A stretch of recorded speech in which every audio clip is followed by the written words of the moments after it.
I believe the doctrine of faith alone is one of the most dangerous doctrines within all of Christianity.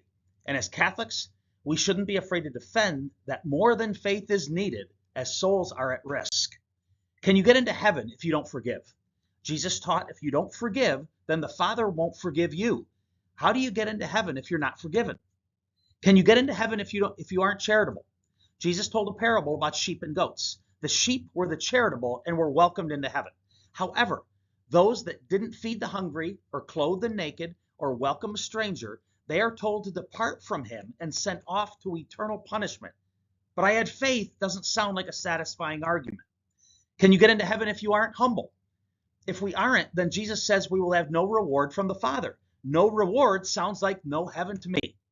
Can you get into heaven if you aren't baptized? Well, Jesus says we must be born of water and of the Spirit, or we can't enter into heaven. Sounds like baptism by water is necessary. Can you get into heaven if you don't obey Jesus when he says to eat his flesh and drink his blood?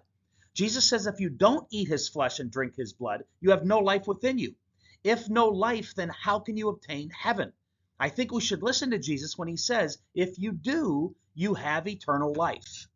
Can you get into heaven if you don't keep God's commandments? Jesus taught that if we want eternal life, then we better keep the commandments to prove our love. The Catholic Church, as always, through the protection that Jesus promised, has it right. We are saved by grace through faith, not alone, but working through love. The love is keeping the commandments of Jesus, which we've discussed here. As Catholics, don't be afraid to engage in a faith-alone discussion with a Protestant. Truth is on your side. God bless you on your faith journey.